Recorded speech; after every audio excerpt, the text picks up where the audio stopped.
Bonjour tout le monde, on se retrouve aujourd'hui mercredi 29 juillet avec l'oracle de la féminité sacrée qui va vous donner vos petites énergies quotidiennes. Et on va commencer. J'ai alors 6 cartes ont sauté, donc je les ai gardées les 6, malgré que d'habitude c'est avec 5. Et comme les cartes sont très grandes, vous pouvez le voir, j'ai fait 2 lignes. Alors, on a le masque des croyances, la haute trahison, un éternel recommencement, les sages synchronicités, la pousse des rêves et la femme sorcière. Allez, c'est parti.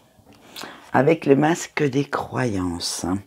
Voilà, vous voyez comme elles sont très grandes, je l'éloigne un petit peu. On vous dit d'enlever vos œillères. Arrêtez un petit peu de faire plaisir aux autres et faites ce que vous voulez et ce qui pourrait vous convenir un petit peu plus. Vous ne devez pas vous sentir coupable du tout pour ça, ce n'est pas de l'égoïsme, c'est du bien-être personnel.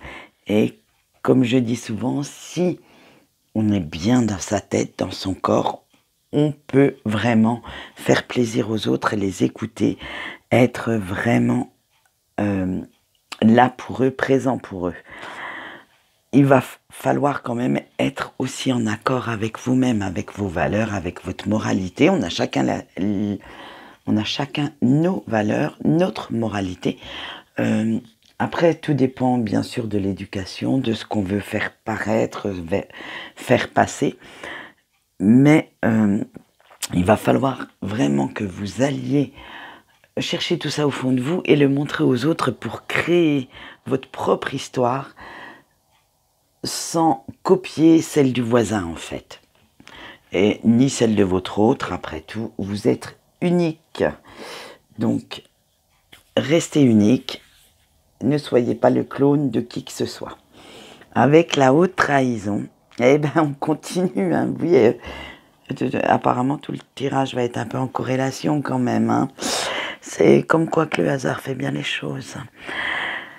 Vous oubliez quand même qui vous êtes, vous n'assumez pas qui vous êtes pour rester dans le moule. Donc, il va falloir être un peu plus honnête avec vous-même et voir la réalité telle qu'elle est. Vous ne pouvez pas penser comme les autres, vous devez avoir votre propre chemin, votre propre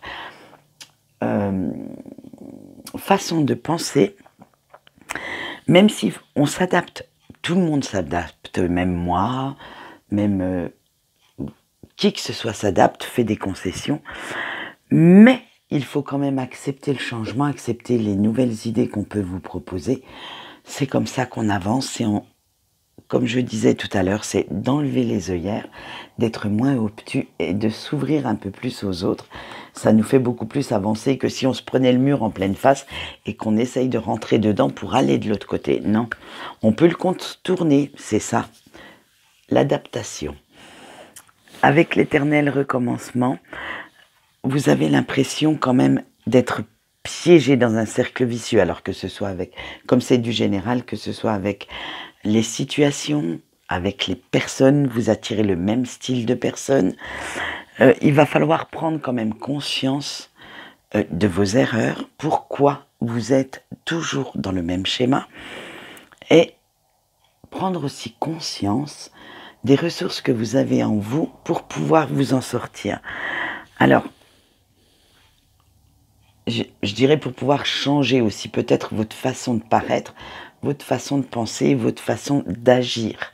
Parce que on le sait que si vous ne changez rien à votre style de vie, bon, je ne dis pas de tout changer, mais au moins votre façon de penser, vous allez toujours attirer le même style de personnes. Et apparemment, elles ne sont pas si positives que ça pour vous. Avec les sages synchronicités, on vous dit qu'il va falloir être à l'affût. Vos anges gardiens et vos guides, donc les personnes qui vous sont chères, qui ne sont plus physiquement à côté de vous, vous font signe, vous donnent des pistes à suivre, des chemins, mais c'est à vous de les voir et de les comprendre. Personne ne vous prendra par la main pour le faire. Donc, cherchez, du moins, ce n'est même pas de les chercher, c'est de les voir.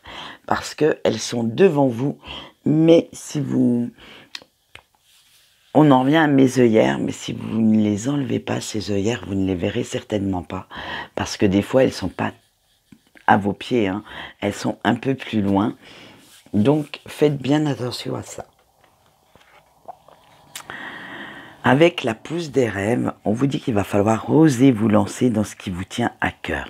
Il faut saisir les opportunités qui sont sur votre route pour entrer pleinement dans votre épanouissement personnel. Donc, faites-vous bien plaisir, réfléchissez bien à la route que vous souhaitez prendre maintenant et ne laissez pas les autres décider pour vous. Il est temps maintenant de prendre votre avenir en main. Avec la femme sorcière, on continue dans le même cheminement, puisque une femme sorcière est une femme qui s'assume pleinement. Donc, assumez qui vous êtes. Arrêtez de vouloir faire plaisir à tout le monde. Osez vivre vos rêves. Alors, quel qu'il soit, si votre rêve est d'être avec... Je vous dis n'importe quoi, hein, mais et d'être avec une personne, faites tout pour les réaliser. Qu'est-ce que peuvent vous dire ou vous faire les autres pour que ça ne soit pas le cas? Si vous n'essayez pas, de toute façon, vous ne saurez pas si vous avez pu vivre un conte de fées ou au contraire, vivre l'histoire, j'allais dire de Lucifer, mais non, parce que Lucifer est un ange déchu, donc à la base, il a eu une belle histoire. Donc, donnez-vous les moyens de les réaliser, ces rêves. Créez votre vie. Faites en sorte de leur donner vie. Comment dire, quand vous souhaitez aller quelque part, vous le faites. Alors, qu'est-ce qui vous empêche de créer une situation où vous pouvez donner vie à votre rêve? Voilà ce qu'on peut dire pour les énergies d'aujourd'hui. Mais vous voyez, elles sont quand même mieux qu'hier. On est un petit peu plus zen, plus apaisé. On a fait quelques petites rectifications dans la journée d'hier pour être vraiment un peu mieux. Donc, on verra la suite demain. Allez, pour moi, c'est tout pour moi aujourd'hui. Je vous souhaite une bonne journée et je vous dis à demain.